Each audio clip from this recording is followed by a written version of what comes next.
আসসালামু আলাইকুম, সবাই কেমন আছেন? নতুন একটি ভিডিও নিয়ে আসলাম। আজকে আমি যাচ্ছি আশিকাকা ফ্লাওয়ার গার্ডেন তো চিকেন। আমার বাসা থেকে 100 কিলোমিটার দূর পাড়ি দিয়ে যাচ্ছি আমরা আশিকাকা ফ্লাওয়ার গার্ডেনে। তো আমার সাথে আপনারাও থাকবেন।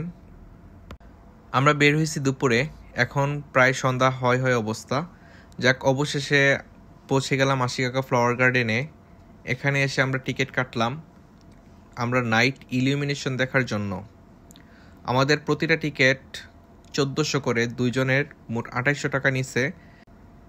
টিকিট কাটা শেষে চেক করে দেখলাম যে পরবর্তীতে আসলে জন প্রতি 200 ইয়েন করে ছাড় পাবে। যাক, অবশেষে টিকিট কাটা শেষ, এখন আমাদের ঢোকার পালা। সামনেই লাল পোশাক পরে দুজন ভদ্রমহিলা আমাদের টিকিট চেক করলো, ওনাদেরকে টিকিট দেখালাম, তারপর এখন আমাদেরকে ঢুকতে দেওয়া হলো। ঢোকার পরেই দেখলাম যে এখানে অনেক ধরনের ফ্লাওয়ার রাখা আছে। এখানে অনেক ধরনের চকলেট, বিস্কিট, ক্যান্ডি, বাচ্চাদের খেলনা সহ একটি মেলাতে যা যা পাওয়া যায় প্রায় সব কিছু এখানে রাখা ছিল।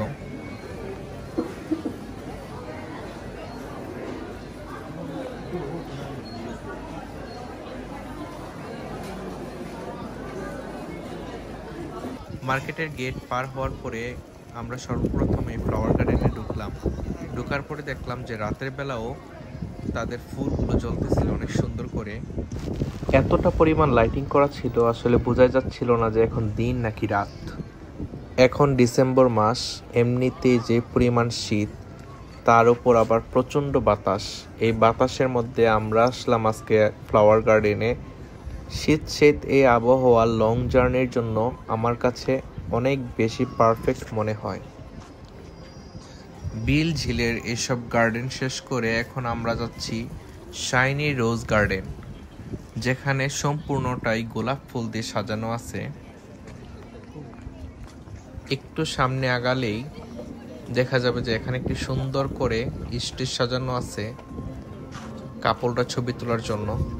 অনেক সুন্দর করে লাইটিং থাকার কারণে ছবিও খুব সুন্দর আসে, যার কারণে এখানে অনেকটা ভিড় লেগে আছে। মাঝে মধ্যে এখানে ছবি তোলার জন্য আপনাকে অনেকটা সময় অপেক্ষা করতে হবে, কারণ এখানে কারোর জন্য সময় কোনো নির্দিষ্ট নেই, খালি হলে শুধু আপনি উঠতে পারবেন। তারপর যাচ্ছি কিডসদের জন্য সাজানো ইলুমিনেশন দেখতে। যাদের বেবি আছে অবশ্যই তারা যাবেন। এখানে যারা কিডসরা আসছে তারা খুব এনজয় করতেছিল। বাংলাদেশের আর্টস গ্যালারির মতো এখানেও প্রত্যেকটা জায়গায় ছবি তোলার মতো সুন্দর জায়গা আছে।